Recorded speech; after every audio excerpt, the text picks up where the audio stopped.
welcome back. Okay, so I'm gonna go over a couple different decks just so you guys can see.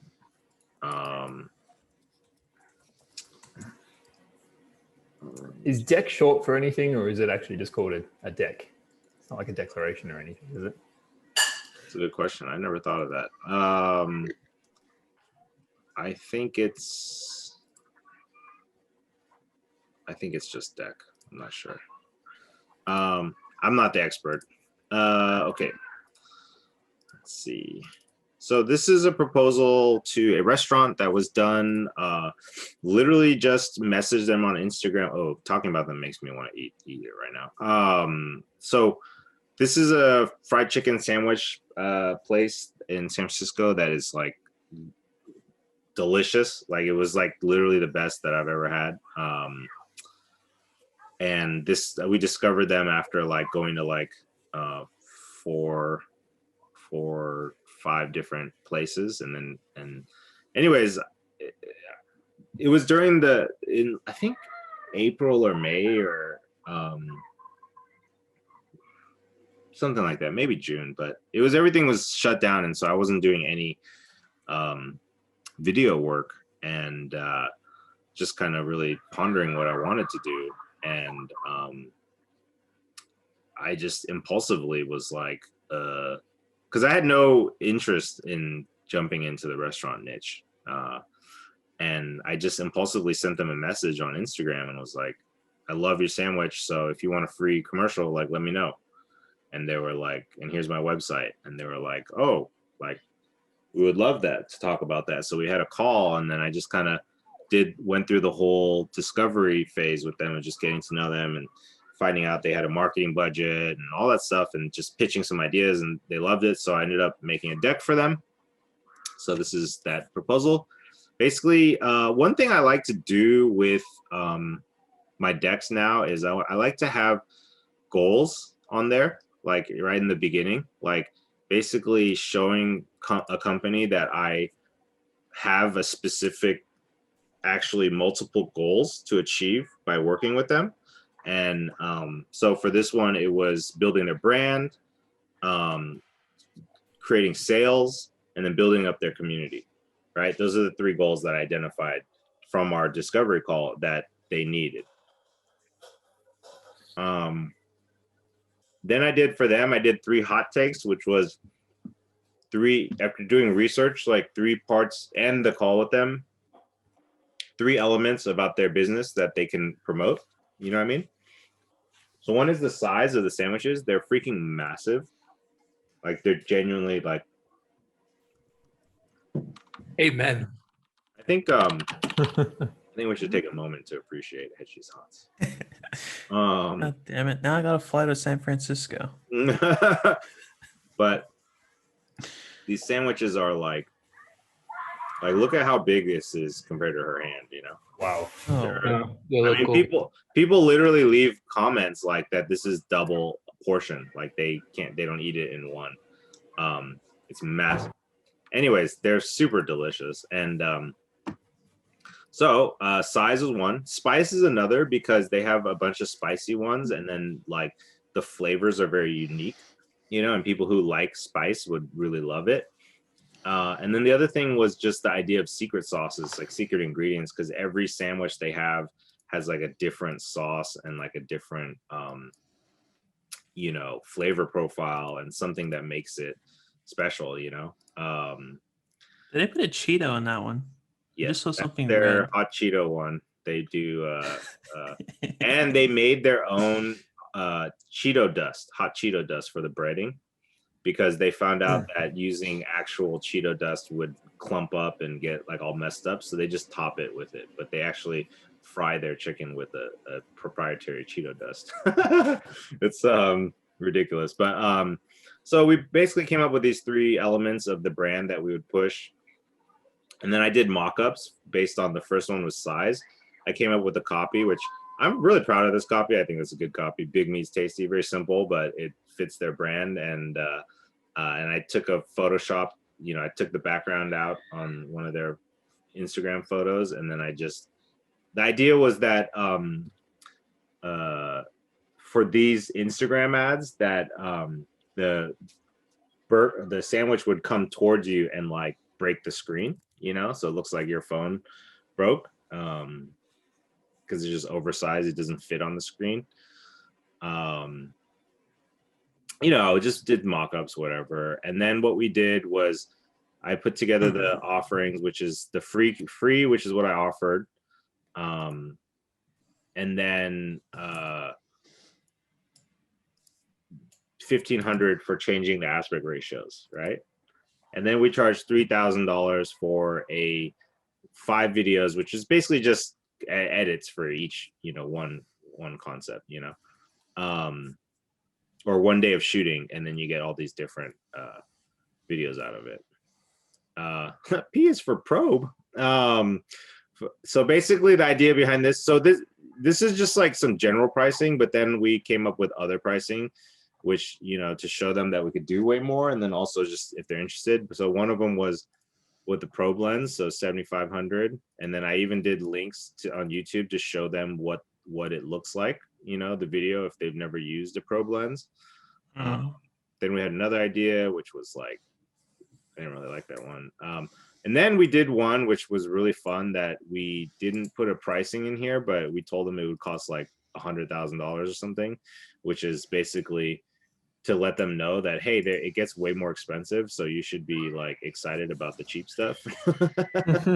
You know. But also we just really genuinely loved this idea and wanted to brainstorm it because their logo is a if you see here, it's a Sasquatch with a rooster head. So like we were just asking ourselves, like, how do you make a creature like that? And I was like, maybe like a Sasquatch and like a you know, hen like fell in love, and then that's like their offspring, you know, is like this Hetchy is the child of Sasquatch. So we came up with a commercial. It's like the classic Sasquatch meets chicken love story, a tale for the ages. And then it's basically like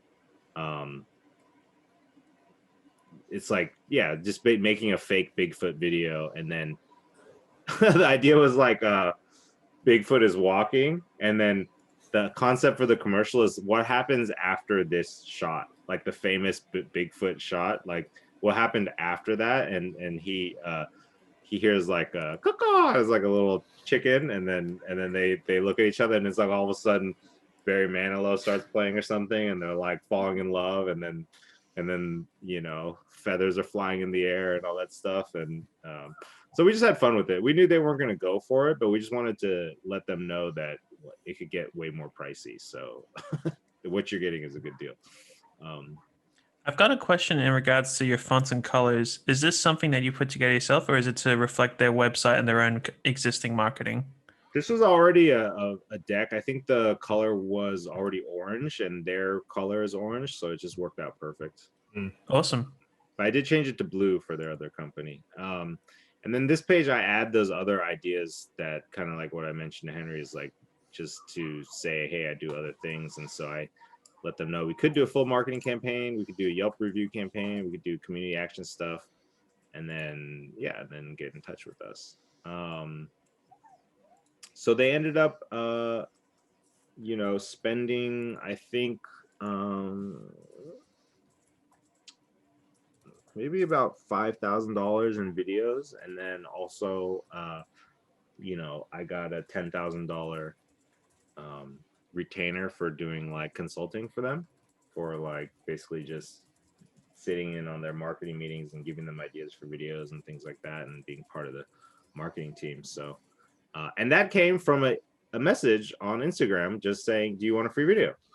So this is why I'm saying, like, if you really like, because look, if they didn't have a marketing budget and the money to spend, like I would have still done the free video because I want the food. Oh, and they gave me like $1,500 in free food, which I definitely ate through and have already spent hundreds of dollars more going back to them. But sorry, go ahead. Sorry, just super quick. What's a retainer, really? Retainer is like when they pay you money up front to basically be able to take your time and consult with you, and then you could charge. You could either do like a monthly retainer, and then you could say how many hours or whatever, or you could say it costs a certain amount per hour, and then as they spend the retainer, then once the hours are out, they would have to spend more again, you know, like lawyers. Okay. Yeah.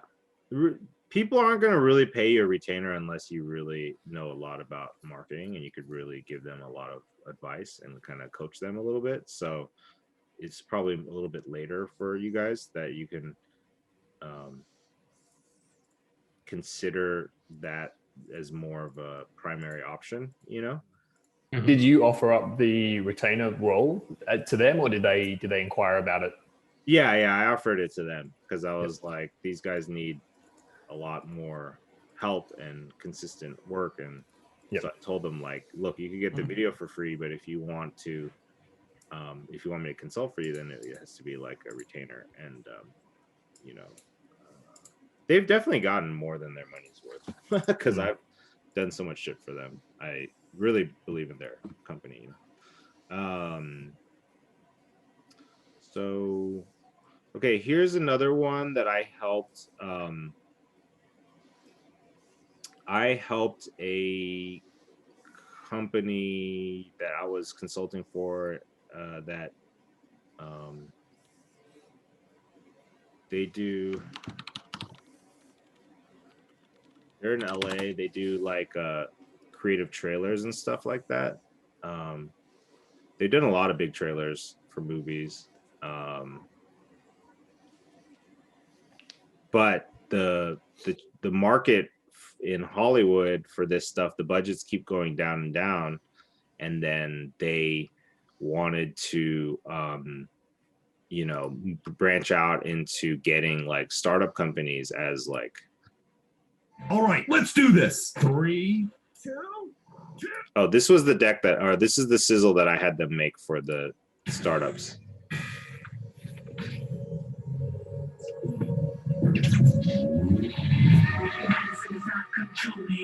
Medicine does not control me. Medicine does not control me. I control the medicine.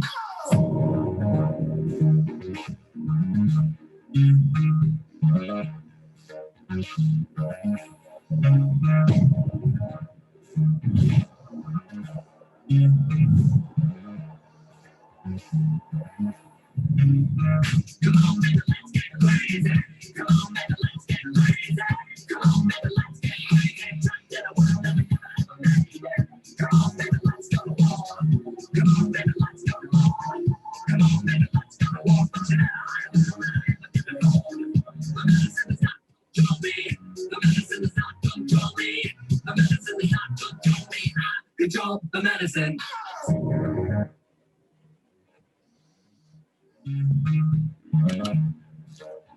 So, okay, so they basically made this trailer and they're kind of rebranding themselves more for Silicon Valley. And then, so they had a assistant just start reaching out to tech companies. And then they got one called AppZen that they responded, and we had a call, and then we ended up making this proposal for them after the call, which is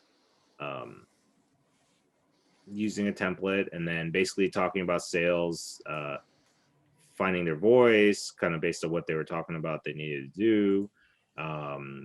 They're AI company, so we talked about how we would help, you know, AI kind of explain AI more to people. And then we kind of pitched them 3 different projects based on what they talked about in the discovery call, which is a viral short film, ad creation, or like trade show videos was something I mentioned that they need. And then we talked about, you know, how we could help them with other stuff too. Do some biz dev for them, pitch some ideas for educational series, like types of videos they could do that would fit under educational, like a brand intro, testimonials, walkthrough, FAQ, that kind of stuff. They ended up not going forward because they didn't have the oh, this was actually one of those companies that had no idea what to spend and they couldn't say. And so after we came up with all this stuff, and then it was like, how much is this gonna be? I'm like, I don't know, anywhere from like, 10,000 to 100,000, and then they just like crickets, so maybe they wanted to spend like $1,500 or something. So that's another deck. This is another one I made for through a business relationship, where I would be doing the production, and then Neon Pluto is the name of the company, and then basically it's for Pocoche. It's like some Japanese company. So we had a little bit of an intro to the company, what they do. A little bit of value prop, kind of like a mock-up, deliverables, which is 21-minute video clips. They wanted like quick shots of like different influencers and models and stuff that we would do video and photo clips that they would then edit into montages and things like that. So it's more like just creating like raw assets for them. And then do with 10 models. This company was trying to break into the US. It's like a live streaming Snapchat kind of app, and they wanted like younger people, all this stuff. And so we came up with the 3 different pitches, which is basically the cheapest one, because also these ideas are now being filtered under like, how much is it going to cost to make this. Or it should always be filtered under that, but so the first one is just like literally in a studio with changing the color backgrounds, right? And really just focusing on the characters and allowing them to stand out. Then if they have more money, then another one is where we create sets, right? And so like, these are all just images that I pulled from Behance and stuff, right? Because I'm just like, or I think, yeah, Behance and like maybe Unsplash a little. So the idea was building colorful sets, sets that are not like quite normal, they have a design to it. And then theme 3 was kind of a mix of both, was just like, using colors and then people, and then like having little props and stuff like that, and then I showed like, this is all pulled from Behance too. Like I showed what it would look like if they put it on boards and stuff. And then we basically had like 3 different pricing, which was like under 100K for the first one, over almost 500,000 for the second one, with all the sets being built, and then Color of Life. This one I just built for my friend. Like I wasn't on the call with them, and I just had to use what was the what he told me, and just kind of threw something together, and then never heard from him. So so this happens, by the way, when you're creating decks for people and pitching stuff, like sometimes they don't answer, although if you're in control of the relationship, you should get an answer. Can I? Mhm. Yeah. Oh, sorry again. What's that? Just I have a quick doubt. So do you, like the decks, do you just send them like an email or whatever, or it's like in a call, or what's the? I try to present the deck in person. That's the best thing, is I schedule a call and then we go through it together and they're seeing it fresh, and then that way you're able to adjust while you're presenting it. But I have sent plenty of decks in just as like that one I just showed you, because either they don't have the time, or they want to share it with people before they talk to you about it. So it just depends. I try to schedule a presentation, and if not, then I just send it. Okay. So this is another one, Nail Pop, which I'm in pre-production on right now. They basically they're a company from Korea that does nail printing. Like they give you a little nail printer and then you print it out, and then it's Oh. it's an app and a printer, basically hardware and software. And so you could take photos of stuff and then you can make nails designs or design them on the computer. So we just kind of have like a little bit of opening statement, kind of goals again in general. The deliverables is 1 or 2 2-minute videos with cut downs and then translations into other languages. These ads are primarily going in Asia to start off. Some vomiting some words. Now this one, we ended up not doing this idea at all because they're a Korean company and so they're gonna change it up on you. So they agreed to the price, which was, they told me it had to be under 50,000. And then I came up with a pricing that based on like 3 scenes that we could shoot and 3 actors. And now it's totally changing to 2 totally different commercials. Just talking about what we want to focus on with the hardware and software, you know, the elements that they're pitching, having a schedule, proposed budget. I actually made a budget that breaks down, and then some mood board. Sometimes I'll throw mood board stuff in when I just want them to get an idea of like some of the visual style and stuff like that and ideas. And then this last one that I'll show you is for a university where basically it was referred to us, and then this one's still pending. So last I heard from them, they're moving it up the chains to the people who are the stakeholders and getting everybody to agree. So we'll see. But basically I put the goal for them, which is their goal is, my vision of a goal for them is to make them the #1 trusted brand for online schools, universities. Because we talked about how like University of Phoenix and some of them are just kind of like suck. And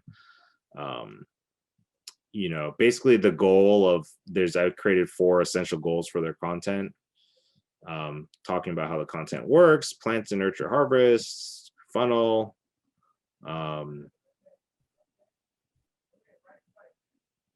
talking about the different funnels. Why is this something is, oh yeah, wow, this was a big fucking presentation.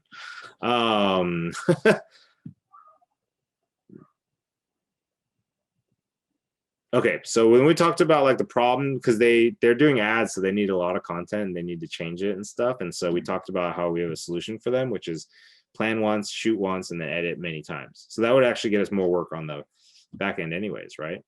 And then what we did was, you know, we did some research. So when you're like, oh, because we already found out ahead of time that they want to spend 100,000 per video. And so it'd be like a $200,000 job because they want to do 2 videos to start. So we did market research, and basically we figured out what some problem statements are, why people choose this school, you know, because they also had like a lot of reviews for their school, and it's a pretty high rating. And so a lot of people, they go to online schools because they're stuck in life. They want to start, they have a dream, but they don't know where to start. So they pick a school that will kind of help them jumpstart it. Another problem they have is like, it's hard to finish. Once they start it, like life happens, it's easy to get off track. And like, so their solutions is like, they have a student success team, and they give you a free laptop in the beginning to help you, well, a free laptop that you paid for. And then, you know, that's one way they help you. And another way is like, they have a dedicated team that really tries to help you finish, you know? So I talk about that core message again. Then we just threw a bunch of concepts at them. I feel like this is unfinished shit. This is totally unfinished. I was so confused why. I was like, let me see. Let me find it. Independence University. Where are you?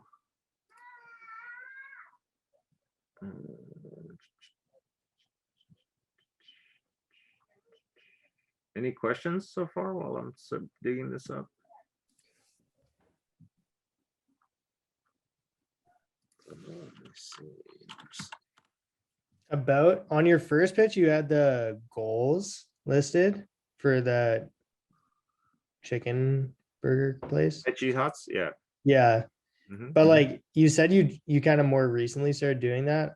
I just didn't. I only saw it in like the middle of some of the other pitches, but Mhm. I feel like I don't know. I was just gonna say I really like that, and I kind of want to add that to mine. I feel like it's a really good You should, trust building absolutely. when you just like reiterate what your goals are, and they're like, oh yeah, he's definitely capable of. Well, achieving yeah, what he- because totally trust building, because you're telling them that you care about and you're thinking about it, you're putting a thought to the actual results for them, and that separates you. So everybody should use it. I never met a client that wasn't happy that that was there, you know. So okay, so here we go. Now we're looking better. Okay. You made a bit of a comment earlier about the presentation being too long. Is there such a thing as an ideal length for these pitches, or does it just depend on what's best for the company and what they're asking for? I mean, 10 pages or under is great. I think this one was longer because we knew that we were presenting it to a team, you know, and we were gonna have a captive audience. Because I feel like this deck, you need to explain it as you go, and then okay, now I was so confused while I was explaining. I was like, why? I feel like I'm missing something here. Okay. So I put the images because the number one avatar for them is moms. Millennial moms. Let's see. Okay, so then here's the concept. So the first concept was basically a one take shot. Well, after a shot, like it's a person going kind of like a Disneyland ride where like he's at a computer and he signs up and then he turns around and like it just goes like straight down this process and he like meets the people and stuff like that that are going to help him be successful. Another concept was just like about a mom that's just like overworked and then you know needs help finishing and stuff like that. And then we just came up with a bunch of individual ones that we liked, and they really like some of these. And then I talk about the structure of the videos and get in touch. So I'll say let me make sure you guys get all this stuff so you guys look at it. I don't want to go too long on this.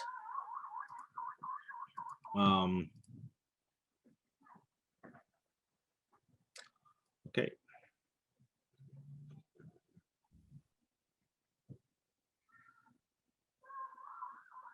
So in the course, there's a budget sheet. So you guys want to look at that to be able to, if you need to estimate your projects,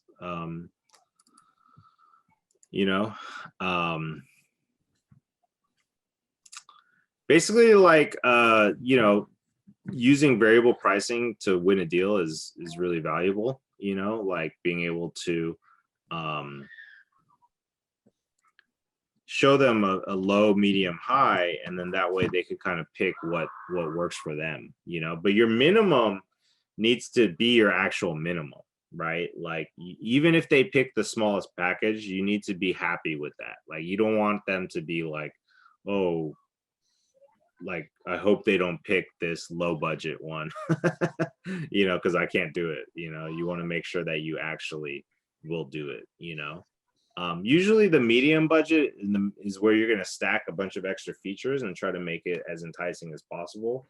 And then the high budget usually is used to just kind of make the other ones look better. But I mean, look, if they're really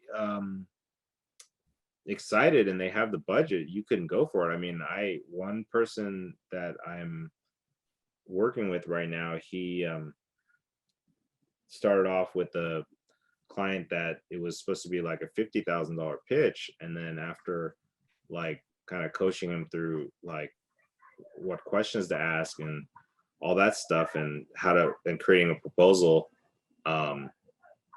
Now they're talking about like a $200,000 budget potentially, and getting to like the last kind of stages of that. And so it's just a matter of following the steps in terms of going through the process of getting to know them and finding out how much they could spend and getting them excited. There's sample proposals in the course too. I don't know what that is. So making irresistible offers are basically just ways to like make sure that whatever you're offering them is as exciting as possible, and you know, doing it in ways that don't cost you as much, you know. Stacking value is like a very common thing to do. First is just giving them more things for what they spend, you know, whether it's extra footage or cut downs, you know, for social media, or maybe an animated logo for them. There's places where you could get templates for that animate logos. You could just drop it in, you know, and give it to them as a file that they could use for their media, alternate edits. You know, you can make things limited, you know, especially in the beginning. Like if you're going to do free work, let's say pro bono work, then you're going to tell them that it's like really a limited offer because I'm just building it, and or you know, giving a discount in exchange for a testimonial, like that type of stuff. And then you can even offer other services like I built landing pages for people. I've won deals by adding by making a Squarespace page, you know, like, or doing a little graphic design work, you know, that's part of the project, or offering future benefits, you know. I've got a question. Just looking through all your pitch decks, as soon as an idea includes massive locations or building a set, are we still good to pitch ideas that would include set design or big, difficult to get to locations if we don't already have the resources or connections to set those up yet? If you're willing to. I mean, my whole life I've punched upwards, you know, like went after stuff that. And look, one thing I learned is you can do anything. You just have to be willing to put the right person in place. So for instance, my first car commercial, I never produced a car commercial. And after doing some initial calls with line producers to try and put a budget together, and just like by talking with them, realizing how out of my depth I was, that it was nothing. I mean, there's so many additional factors that you never experience in normal production that you have to worry about, that pretty quickly I was like, wow, I'm gonna totally fuck this up because I have no idea what I'm doing. Like, there's so many things that could go wrong that it could all screw up the production. And so I ended up calling one of my good friends from LA who's produced like hundreds of commercials, and was like, look, I need you to run this production. I'll just be like here as like an executive producer, and I'll be learning, but like you have to run the production. And guess what? She made most of the money.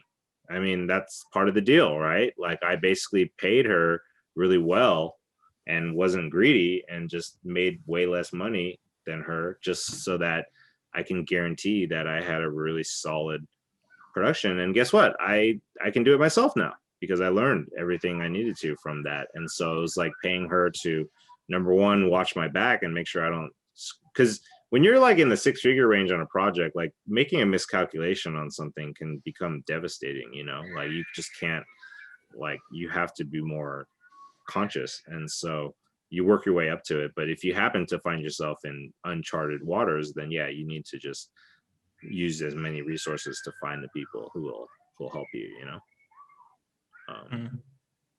Yeah. Good question. So step 4, closing. Basically, if you've done your job right, the closing is pretty much already done. There's like, at this point for me, like there's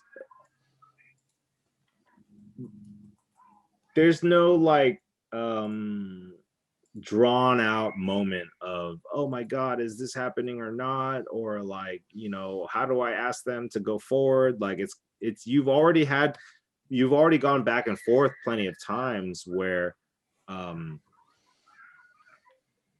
each step forward that they take means that they're definitely going to do it, and it's just about buttoning up things so that they don't have a reason to not do it. You know what I mean? And so all the work is done in the beginning phases of your prospecting and qualifying and proposing to them, and then the closing is just you know, because either they're just going to say very simply, yes, let's go forward, what's next, or they're going to say some other thing that they're not ready, or maybe they'll get back to you or whatever, but it just happens very quickly and it's not like a big deal, you know. If you don't get the job, like, you want to get constructive feedback, you want to thank them and offer services in the future, you want to keep interacting with them, keep checking in, just building a relationship. Even if you don't get a job, it doesn't mean you can't have a relationship with this person, and then they could give you a job in the future or refer you to other people. You know what I mean? Because a lot of times people will refer or give business based on their relationships, like people they like and people they want to be successful, you know. So if you don't get the job, you could just simply ask, like, I just want to know, like, what made you choose the other person, and how could I improve? You know, that's, if they're cool people, they'll definitely you know, they'll give you that feedback.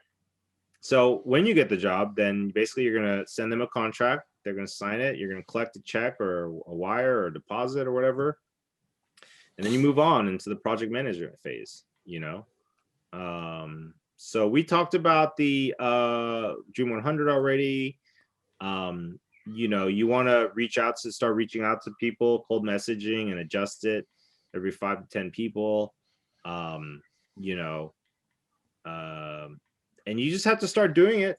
You have to start doing it. There's no way around it. It just, at a certain point, even if you don't feel like you're ready, especially if you're taking too long and the excuse is that you're not ready, then sometimes you just got to go and you got to start reaching out to people, and let that be your motivation to evolve, you know. And it really is just a numbers game. Like, the more you reach out and the more you adjust and learn as you're reaching out, then the more likely it is that you're going to get a sale. Just remember, just whatever you got to do to pep talk yourself, just do it. You know what I mean? And I think, like, you know, also it's an experiment, you know, so just have fun with it. And once you think of it more as an experiment and just a learning process, then the more that it's enjoyable, you know. So we actually kind of ended a little early today on the presentation side. So why don't we just go into your guys' questions and see what thoughts you have, or what's up, Eric? What questions or needs, or if you want to go over something that you're working on specifically. Hey guys, totally forgot that today was Sunday. It's quite all right, my brother. I just looked at the time and I was like, wait, it's Sunday. It's Well, crap. it just made me realize I forgot I had donuts behind me the whole time. Oh my god! I'm glad I didn't see you eating them before. So okay, so first of all, what do you guys have questions on, or anything that you're going through?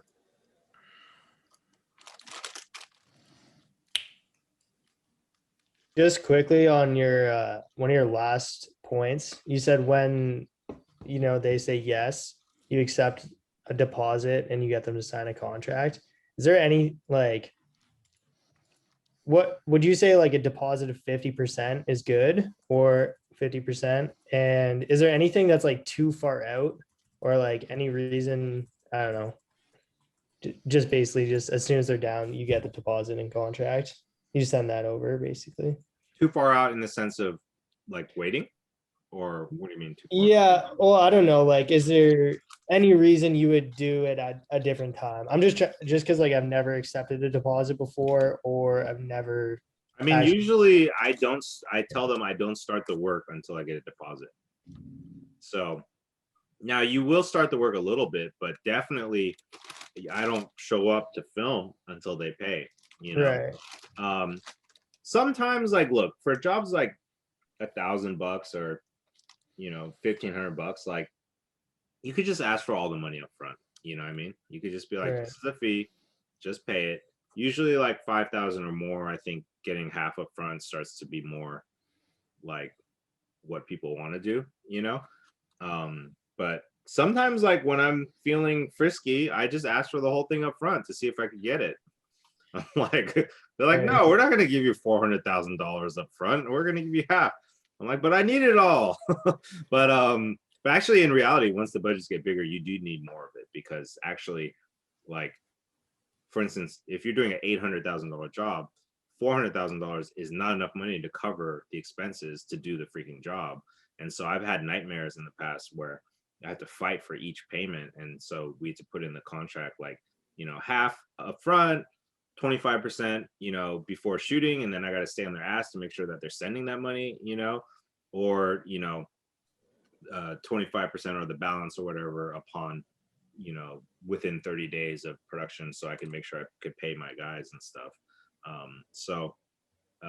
But in general, yeah, just get a deposit up front and just make it casual, like, hey, to get started, I usually take a deposit, and that locks me in and make sure that I'm, that you're in, and then just get a check or get them to mail it, or whatever it is, or you could do it electronically, This is probably bad, but all I've done so far is send off my invoices, and then once the deposit's paid, I just send it back with amount applied to show that it's done, and I put my terms in the little bottom left corner. I don't actually know how to make a proper contract yet. Is there any chance you have templates for that?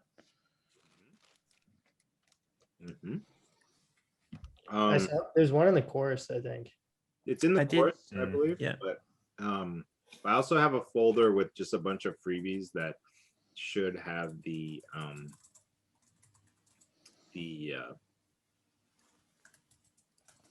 contract in there too. So let me just throw that in there in the chat. Awesome. Thank you very much. Sweet. Luke, did you have a question? No, that was my question was about those documents. I think you mentioned them last week, and I couldn't find them in the course, so that's perfect. Oh, actually, my other question though was: is there a Facebook chat or Facebook group or anything in relation to this? I know there was a Facebook workplace chat. There's the videography challenge, the Facebook group. Yeah. Oh right. Okay. Cool. Yeah, that's how I found out that this was still happening today. I was like, oh, it's Sunday, but it's Easter. Oh, crap, we are still doing this. I know. I forgot it was Easter, so I said last week, okay, I'll see you guys next week. Well, also, I had remembered you said that, but usually for the last two challenges, you had sent out an email being like, hey guys, here's the link. I'll see you guys there. And I was like looking through my email. I was like, oh, didn't get one. That's my bad this time. That's why I realized that I forgot to do that, because the way I normally do the events is through Eventbrite, and it does it for me automatically. But because people paid for the challenge through the Squarespace site, I forgot. And so that's why when people didn't show up in the beginning, I was like, where is everybody? I was like, oh, it's not Eventbrite. So I gotta set up an automation for that or something. Well, I'll be sure to watch over the replay for the entire day that I missed. Oh yeah, it's no worries. It wasn't too crazy, but let me just pull up the folders to upload while we're talking about other questions. I have two questions. Go for actually. it. Mm-hmm. Go for it. So one of them is about testimonials, and one of them is about running ads. Mm-hmm. So I think, like, based on what I'm kind of seeing with some of the clients I've had so far, that a lot of my clients are going to basically want social media stuff, Facebook and Instagram, and they're probably going to like run ads, like social media ads basically, and they're going to promote it. And then you talked about how we could run ads of ourselves, like of our own business, which I'm pretty keen on doing also, just so I can like learn about it, and then I can bring like knowledge to my clients about it. Yes. But I was just kind of curious, because like we're technically almost running business to business ads, like we're a business looking for other businesses. So it's not like you just like promote a post on Instagram, I don't think, at least. Or I was just wondering if you had any like tips or advice for how we would run ads for yourself, basically. Yeah, basically with ads running for yourself, I mean, you're going to be selling your services. I mean, that's why having a niche helps a lot, because then you could really tailor your copywriting, because copywriting is so important for the ads, even when you're doing video ads. And so, because you really need to be able to tell who you're talking to. So really what you're doing is you're just pitching yourself to your, talking directly to your specific potential audience about how you're going to help them. So let's say you just want to do general ads because you're a generalist, right? So you'll say something like, you know, video production to help your business make sense. You still have to tailor it towards like, is it B2C company you're talking to, or B2B? Because, you know, B2B wants to get leads versus like a B2C just wants to get sales, right? So that still affects how you're going to talk to them. You really, with ads, you do have to have a customer avatar, or at least different sets that you're going to be tailoring your ads to. And then, you know, you're just pitching your services. Now, a good way to maybe build the list is to do like webinars or create like an ebook or other like lead magnets where you can offer them education in exchange for their email or for a purchase, you know, or to contact you to learn more, you know.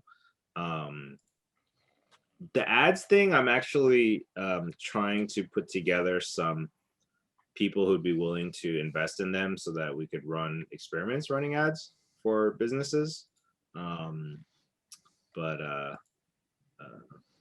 I would suggest like get going on like Udemy and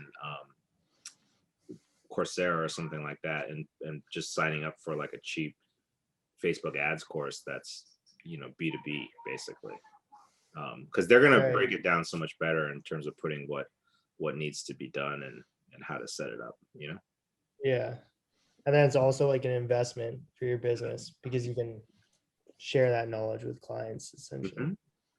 I think especially because our type of business is not the type of business where you could just spend, you know, $10 or a couple $100 a month or something and get results that you really are happy with. I think you have to spend like $1,500 to $2,500 a month to really like dial it in and get those leads, because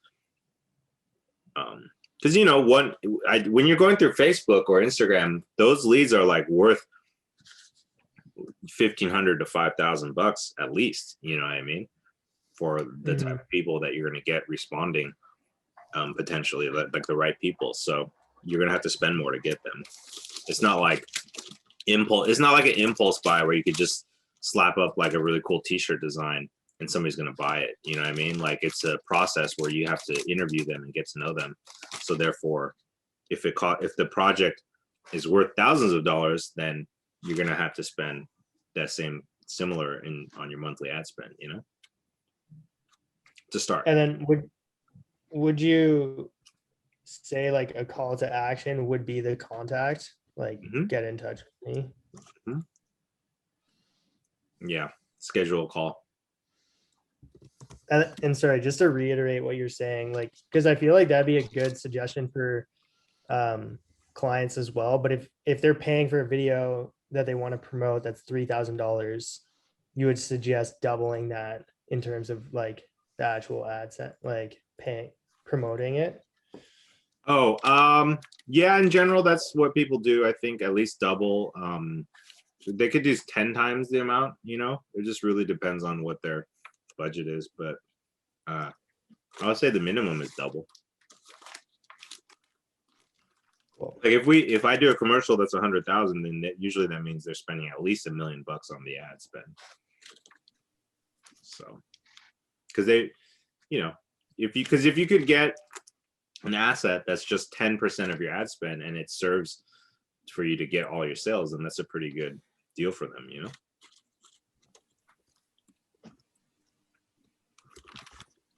Right.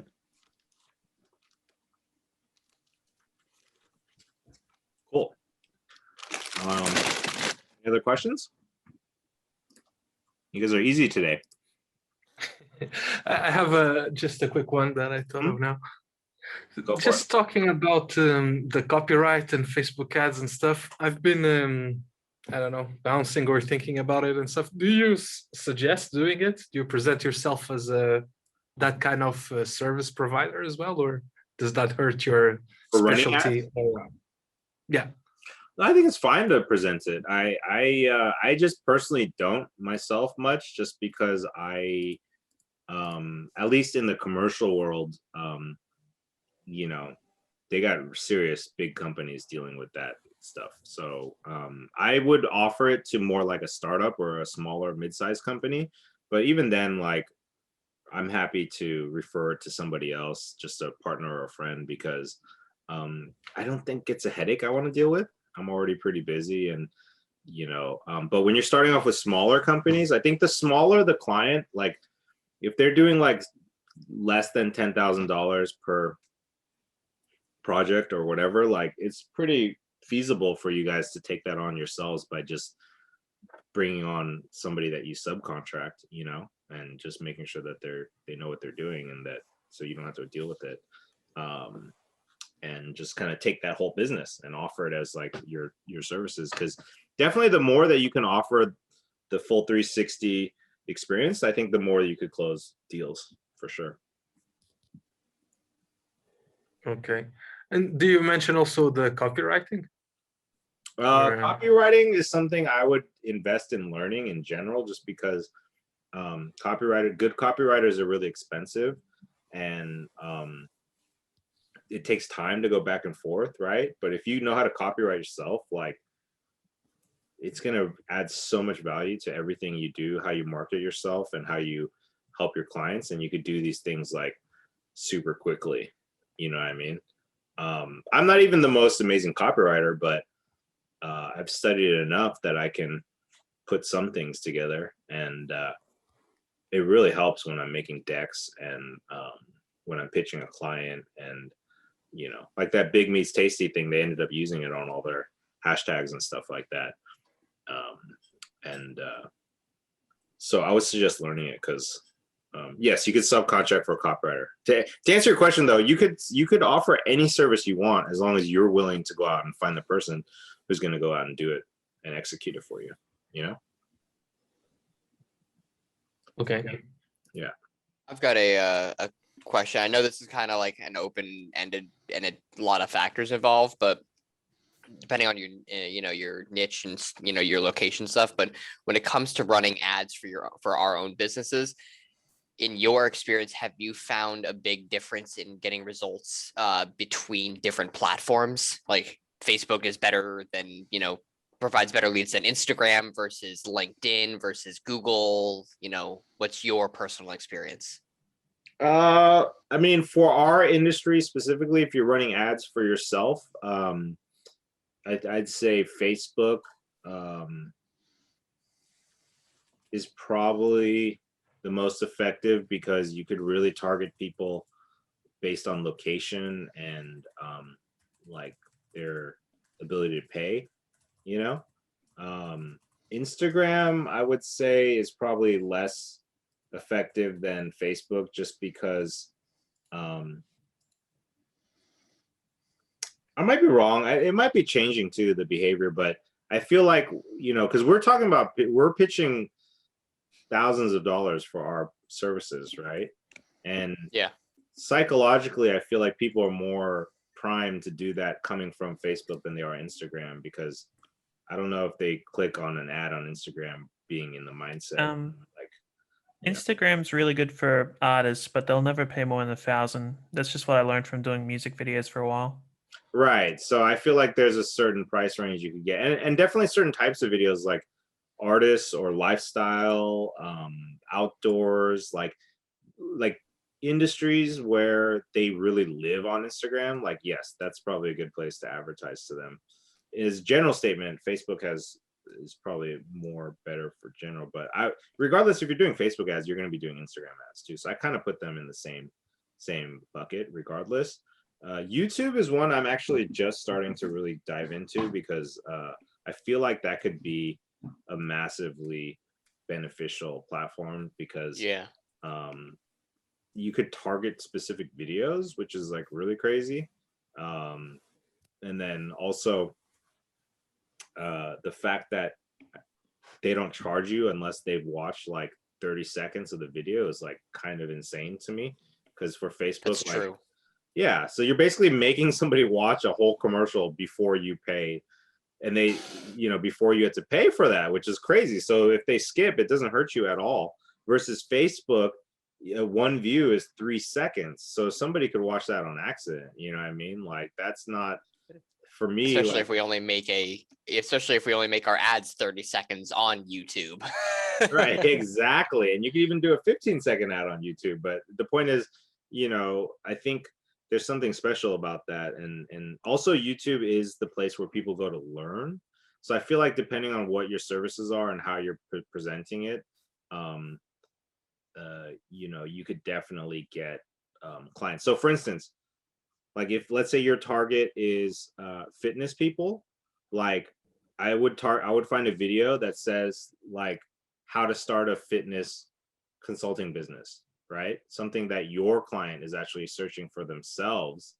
And then before that video plays, your video plays, say, hey, if you're trying to start a video, or if you're trying to start a fitness consulting business, you're going to need some awesome videos to launch it. And here's what we do to help people do that. And they're like, wow, it's like they're talking to me. You know what I mean? Like, so I think that's The fascinating. Google knows all. The Google knows all. I mean, the difference, I think, so far from what I learned, and I might be wrong, is that it's harder to filter by location on YouTube than it is Facebook. Like Facebook is definitely the king for like geolocation, versus YouTube is. So for instance, if you want to be like the best marketer in your city and that's the clients you want to get, then you could easily target in that area and make sure that all your money is going in that area. I think YouTube's a little bit more broad, so you might be getting inquiries from all over the place, and that might or might not work for your business model.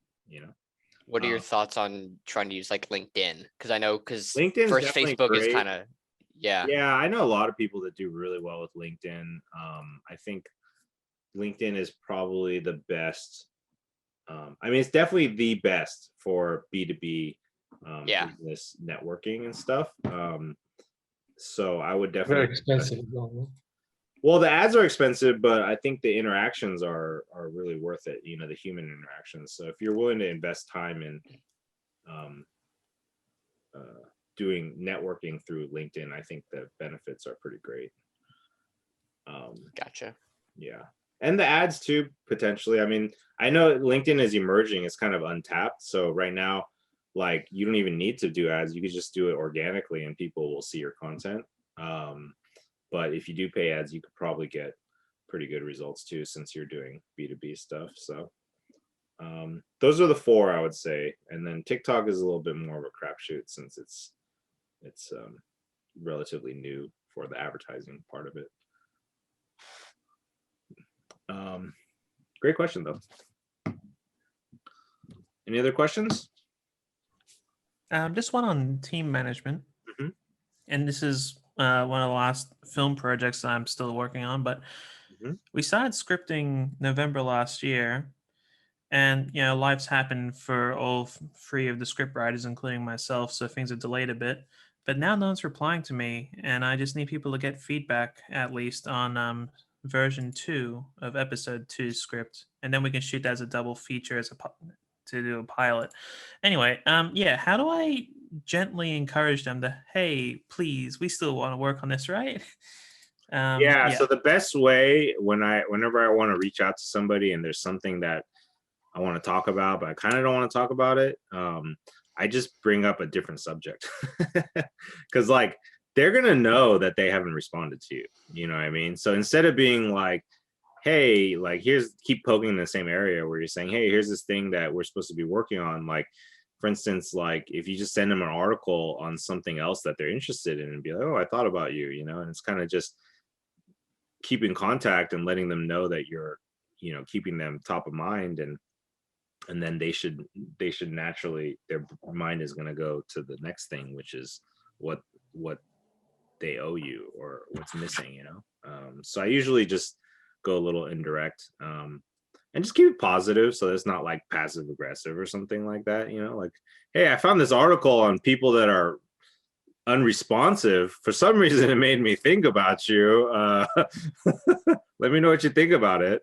You don't want to do that, but you know, I just think finding what I try to do is I try to find things that there's a common interest, or there's something that I know that they're interested in outside of the immediate conversation that you can connect with, you know.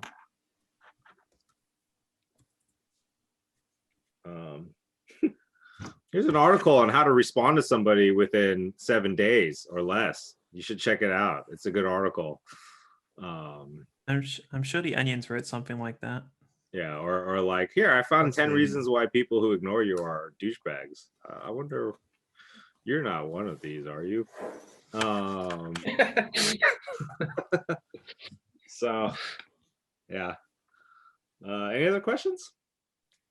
I got two more. All right, man. When you talk about video testimonials from clients, Mhm.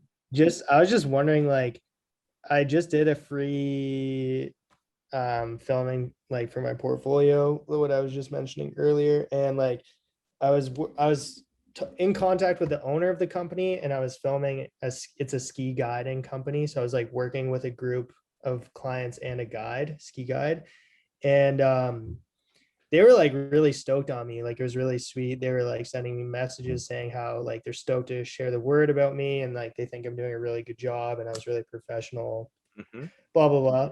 But like, I don't know, I was just wondering, like, is it too late to ask? I didn't ask them before for a video testimonial.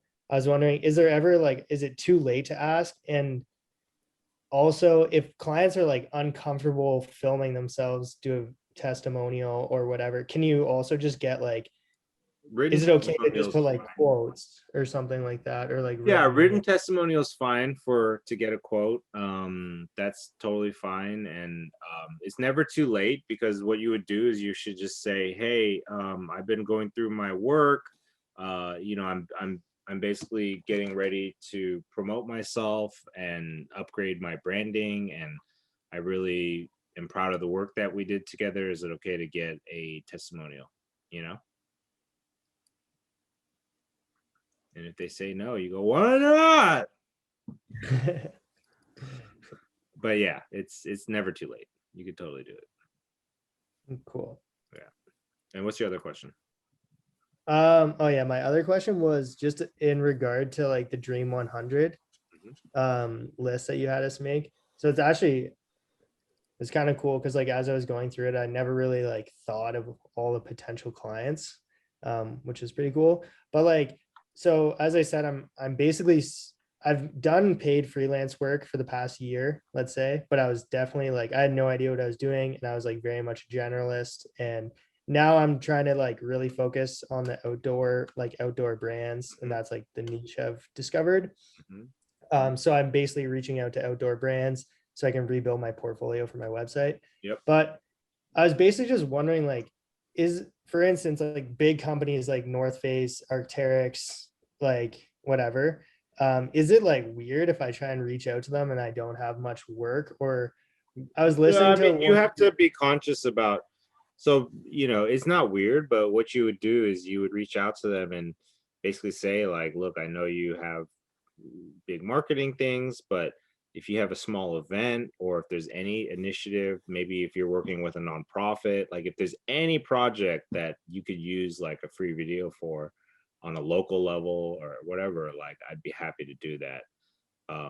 Just because you do have to get in where you fit in, and you know, knowing where you are, it makes sense to tailor your pitch for that. Because if you went in with no portfolio and you're like, hey, I want to do your next TV commercial, they would never respond to you, because like your connection to reality would be they'd be doubting it, you know. So so it doesn't hurt Right. to reach out to them. I think what I would do is I would look for any local chapter of North Face somehow, where you can get on a smaller level a connection with somebody that's in charge of a smaller area, or it could be a specific department, or it could be you know, one of their partnership programs. Like I know, like they probably have a bunch of nonprofits and other people that they work with on initiatives, and those people have different people running them that might really love a free video because they're not getting North Face Right. money for that, you know. And you would recommend like pitching a free work basically just to get your foot in the door with like a high end. Or like a North Face, yeah, for sure. I mean, if it's like a big Right. brand and you could put that on your website and all that stuff, and it's like something you would genuinely want to do just for the experience, because even for me at this point, like there's still stuff I would do totally for free just to be able to Yeah. like do it, you know what I mean? And Yeah. so Yeah.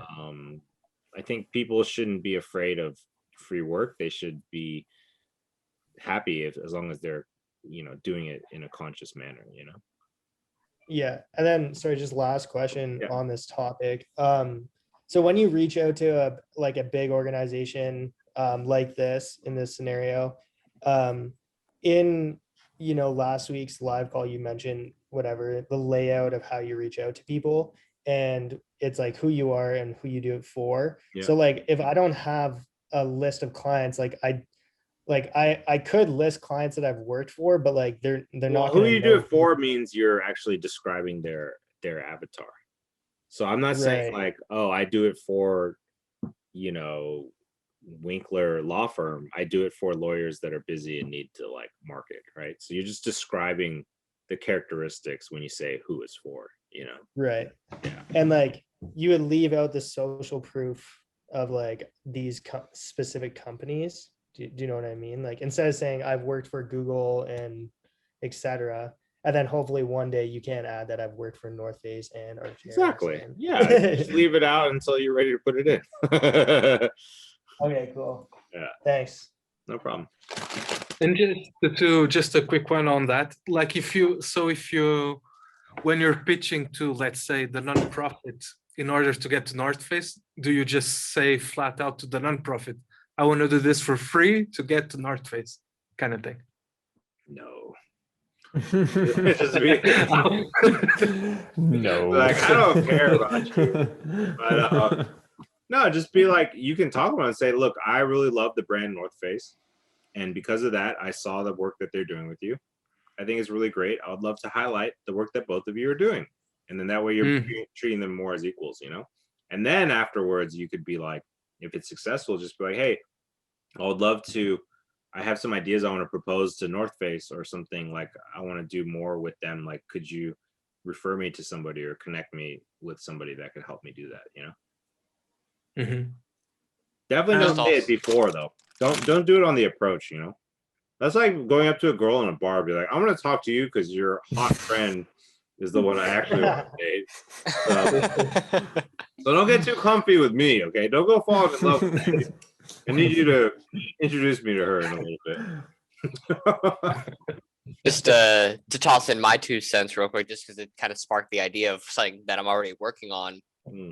If you want to work with like a brand like North Face, I think instead of not just offering to like, you know, shoot other videos for other companies for free, but if you're going to be doing, you know, quote unquote free work anyway, make some spec ads, post those on social media and tag North Face and, you know, other, you know, outdoor brands. And that way, if you do reach out to them, say like, hey, like, you know, I'd love to work with you, we'll get your brand one day or something, like that way you're also tagging them in something so that they can physically see like the video that you already made, be like, wow, kind of extra wow. Just gotta make sure the video's good. Yeah, of course. Yeah. But you know, instead of just email them, be like, hey, I'd love to work with your brand. I don't have, and not having much work, be like, hey, I made a spec ad for, you know, your new, you know, your top selling backpack, because I noticed you didn't really have a, you know, anything new showcasing it, or, you know, you only had a couple of videos and I came up with a really great idea. I'd love for you guys to take a look and see what you think. Yeah, I mean, if you have the bandwidth to do it and the interest, I would definitely suggest investing in making stuff that you can show your prospective clients that fit exactly in your niche, you know? Did you have a question, Neil, or? I did.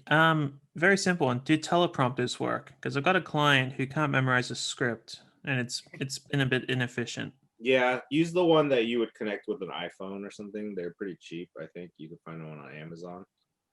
Okay. Teleprompters help a lot, especially if you have footage to cut over it, you know? You do want one that goes over the camera, just because it always looks weird when they're reading off of, and they're kind of don't look like they're looking at camera. That was like a little off, you know? Appreciate Alright. that. Yeah. I remember I screwed up a I, job because I didn't have a teleprompter and it was like really needed one. And then so I had to have it like printed on paper, like right above the camera lens, but they just looked weird. Like they weren't looking quite at the lens and it was screwed up. Neil, do you by chance know anybody who, or if you yourself have one or somewhere in the area, a 3D printer? Because I actually needed a teleprompter. I downloaded an app for my phone and my tablet, and I know I have a friend who's he's a little far away, but he's printing I went on like, I think Thingiverse or just Googled like teleprompter 3D printer and downloaded a free one. He's printing it out, and then you just buy a small piece of plexiglass that fits directly on it. And then you just put your phone directly under it, and it's like $10.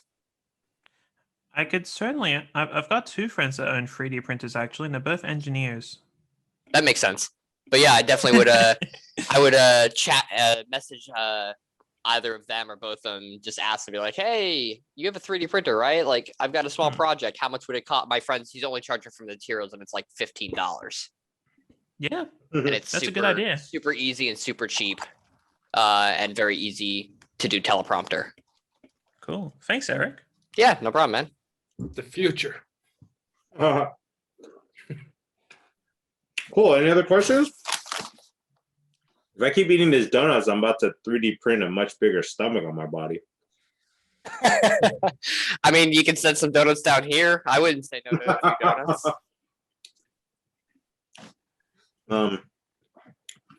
But in all seriousness, next week we'll be going into the marketing piece. And I think, you know, what I'm curious about is like, how could we make this so that you guys have the best results after the challenge, you know? Because I think everybody's at a different place with their business. So they're all doing different parts of the challenge at different speeds, you know? But I would like, you know, by the end of the year that you guys have had like real progress in your businesses and you can really kind of get there. So maybe towards the end of the challenge, we should talk about what would be the best steps next to be able to help you like achieve that, you know, because what I don't want is I don't want you guys to just take this thing and then you kind of get some knowledge and it's helpful, but it's kind of like going back to the way it was a little bit before, you know, like we should definitely be making forward progress. And I think that comes from setting real goals and then like really having a timeline to try and achieve it, you know? So think about that a little bit, you know, how can I help you achieve your goal? You know, like what would that look like? So we could figure something out. Is next week going to be the last day, or is there one more after next week? Well, there's gonna be one more after next week. Okay. Yeah. Because I may or may not be able to make next week. I have a potential project I'm going to be working on next week. And if it goes through, if it gets finalized and approved, they're trying to finalize the budget and the crew and everyone that's needed. And if it does go through, it's going to be a Saturday, Sunday, Monday. Word. So No problem. Yeah, well, I added that extra week to the challenge just so we can get the most out of it. And we'll definitely be sending out the replay and all that stuff. So cool. okay, awesome. All right. Thank you, gentlemen. Is there any way like we could just what were the action items for this week? I was just wondering if Well, the action items is really to, I mean, at this point, you know, is to just really go out and get some sale, like reach out to people, because we've talked about updating your branding. So I guess the action item really is to like see where you're at and then what you need to do and just literally make a checklist of what needs to be done based on the course structure, and then get yourself as fast as possible to the point where you're going to start sending out emails and reaching out, cold messaging people and stuff like that. So that means your website's up to date, you got a deck, you know, maybe you need to schedule some spec reel stuff, you know, to build your portfolio, you know, but at some point you need to just start hitting people up, you know? So maybe what we could do then next week is, or